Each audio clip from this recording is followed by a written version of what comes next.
Buddha Way Dharma Talks. What I'd like to talk about today is establishing a practice. That means like establishing a building, establishing an organization, establishing a habit, establishing a pattern in life, establishing regularity, establishing a way of doing something. We all have habits, routines. How do we bring this sort of reorientation into our lives in such a way that it is established?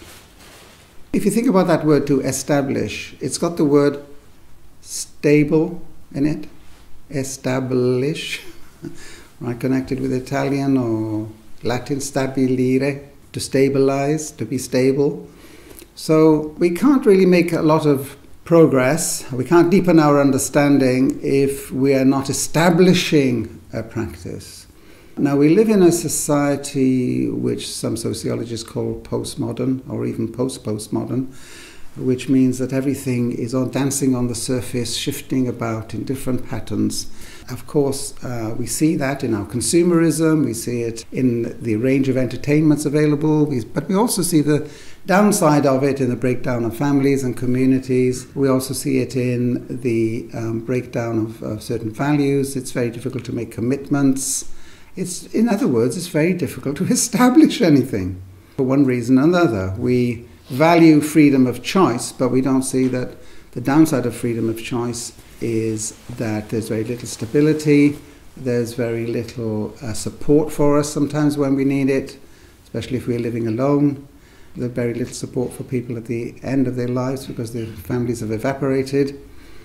So establishing anything is not particularly easy because we've now put the emphasis on the freedom and forgotten that we humans also need some stability, some security, and some shape and value to our lives. So establishing a practice means finding a way of reorientating our understanding and our attitude in the direction of compassion and peace, by somehow introducing it into our ordinary lives, but not in any kind of disruptive or overly dramatic way. I don't think that what we're doing here would normally be called a religion as we understand it in the West. It's not a religion really, but then it has a lot in common, I suppose, with religions, but it's not a religion, it's not really a philosophy because it's not about thinking and theorizing. So, well, what is it? Difficult to categorize, but I would say it's a shift in a way of life such that we develop more wisdom, compassion, and peace. And this goes down to quite a deep level where there's a shift in our understanding of what it is to be human, what reality is, and answers the big questions of life in an unexpected way. So how does one establish a practice? Well, it has to go beyond the walls of a retreat center or the walls of a meditation center. Now, there are two ways in which we can do this. When we get up in the morning at home, we can establish a little home practice. It doesn't have to be disruptive, but you will find the benefits that when you get up in the morning, you first go to the loo, you wash your face or whatever it is, and then generally before breakfast, find yourself a place in your home where you can sit down and just meditate, even if it's only for 10 minutes. You see, we live in a craving and crazy society. When we open our eyes, first thing we think very often is, what day is it? Oh yes, it's Monday. Oh, there's a meeting at 11 o'clock, etc. So almost as soon as I open my eyes, I'm getting into a craving mode. That is, that I've got to do certain things and I've got to do them now. And the sooner I do them, the better. Now, there's a different way of doing things. And that is, when I open my eyes, I don't think those things. I just go to the bathroom, splash some cold water on my face, wake up, and I go to my little refuge, right? Just 10 minutes. You can make a place in the corner of your room or in a different room in which you could place a flower, a bell, something, in which you're going to meditate, following our instructions about meditation that you learn here. And just do, and now you'll find that quite easy to do mentally in the morning, if you don't allow yourself to get into that busy, rush, hectic, 101 things to do today, just don't let it happen. Just don't let it come into your mind. Just go to your refuge, if you like, your home refuge. It could be just a corner of the room, and spend that 10 minutes. Now, what I think you'll find is that if you can keep that up for a few weeks, that it will start to have an impact. Impact isn't the right word, is it? It will enable you to let go of a lot of the anxiety and craving and clinging that goes on during the day, as well as the rejecting, irritation, and challenges that you will receive from folk at work, from people driving on the road that all seem to be determined to push you into the gutter. The traffic jams in which we're not moving forward, and the craving is really building up. I'm sitting in a traffic jam, it's 5 to 11, I've still got 10 miles to go, and the meeting starts at 11. I might look calm on the outside, but inside, I feel trapped. I can feel, and what is going on in your body, even if you look calm, is your blood pressure is going up, your pulse rate is going up. There are all kinds of hormones and chemicals rushing about that shouldn't really be there, which have no escape, and which are damaging your body, damaging your mind, right? Now, if you've done that 10 minutes, you'll probably cope with that much better, because it will still happen. You know how sometimes you get onto the fast road and think, right, I'm going to zoom right over to where I'm going now. You go around the corner and think, oh my goodness, there's a tailback, and you just see all the red lights, and there you are. And I just thought I was going to get there in 20 minutes. Now I don't know when I'm going to get there. Now, if you've meditated, you might take a different attitude to all of that. You might think, okay, it's not a matter of life and death whether I get to this meeting. I'll listen to the radio, I'll look at the trees around me, I will perhaps just meditate a little bit more as I sit here in my car. I'll try to remember what was said in the Dharma talks, and I'll now try to put into practice what I've learned, because this is a challenge. No challenge, no learning. You learn by challenge. So, when you're stuck in that traffic jam or somebody's just cut you up, that is actually an opportunity to see how much you've really learned about remaining calm. So establishing a practice at home means, first of all, do your 10 minutes in the morning, and you will find that it will make a difference throughout the day. And to be part of your learning process, and whatever happens in that day, you might see it in a different light. You might understand it in a different light. You might understand other people's reactions and their craving and their anxiety and their frustration in a different light. You might be a bit more forgiving because you know that they're feeling as you feel, but you're learning a way around it. Right? Now, when I say this to people, they sometimes say, oh yes, but when I get up in the morning, I've got to take the kids to school. I said, well, just 10 minutes. Get up 10 minutes earlier. If you're getting up at 7, get up at 10 to 7. If you're getting up at 6:30, get up at 6:20.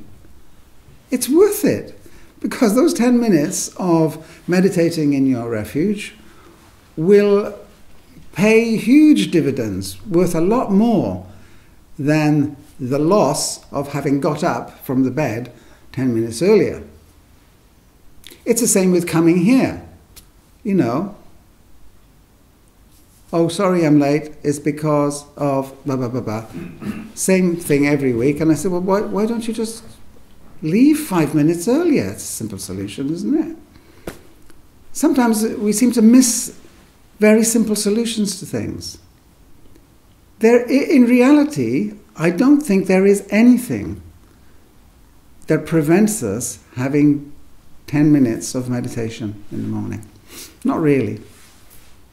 We have 1,000 excuses, but there isn't really anything that's really, well, unless somebody can think of something. It just means getting out of bed 10 minutes earlier, that's all. But it will pay off. If you want to establish a practice, then, and you want to actually make that hole in the wall, and you want to go beyond scratching it, you need to be persistent. So you need a little drill bit that's going to go on, all the time to make that hole into the sunshine on the other side of the wall.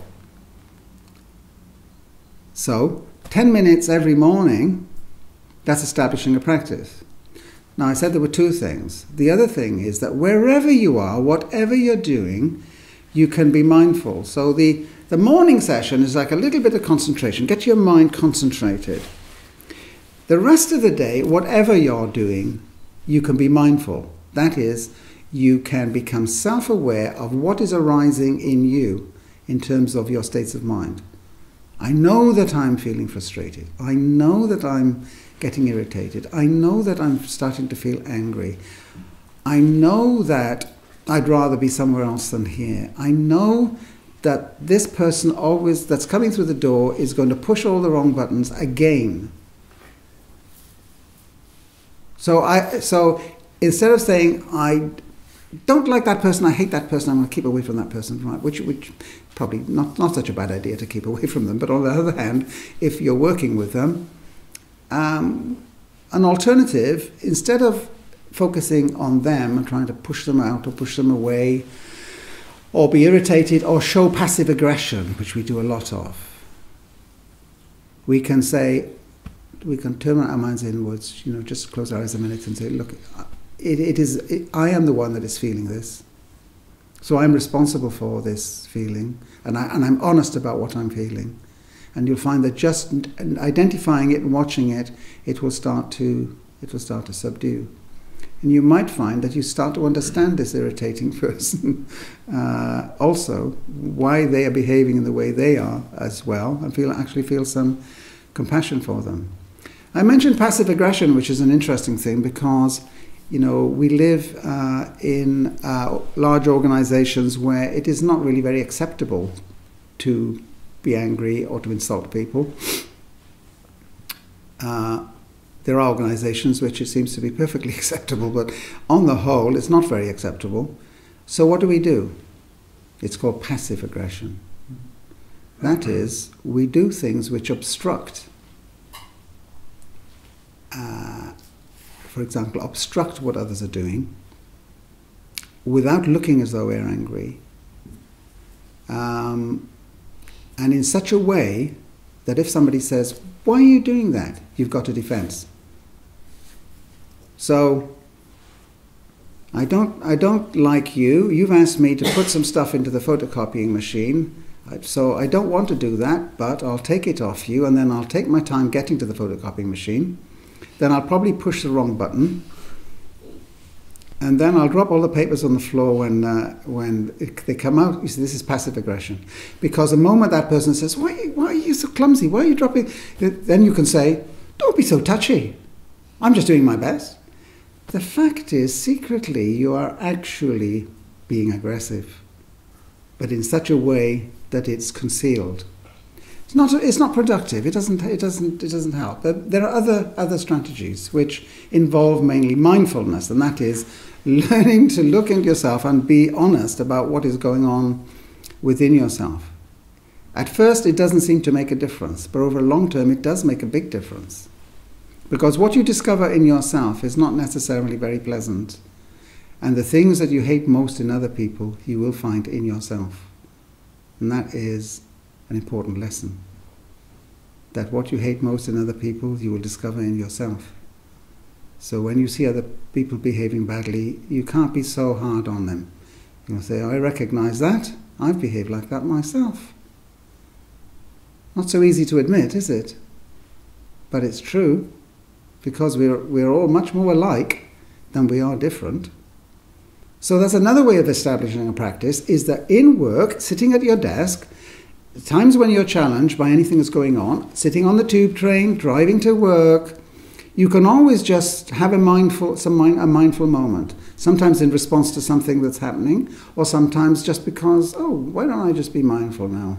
I'll wake up a little, pay more attention to What's going on around me? Look out of the car window, see the light shining through the trees, etc., etc. I'll do that instead of fuming at the wheel. I want to go, and we're not moving. It's destructive. It's destructive to you and your well-being. And of course, if you act on it with road rage, it's going to be destructive to somebody else as well. So establishing a practice is, yes, coming here, making an effort, changing your routine a bit, getting up those 10 minutes earlier, doing the meditation, at least some concentration meditation every morning. It's doing that, and it's learning to be mindful, not all the time in a sort of obsessive way, because that's counterproductive, but at least remembering to be mindful, especially when there are little challenges, to watch yourself rather than watching the other person. So establishing a practice means, little by little, creating that stable base for your meditation, your wisdom, your compassion.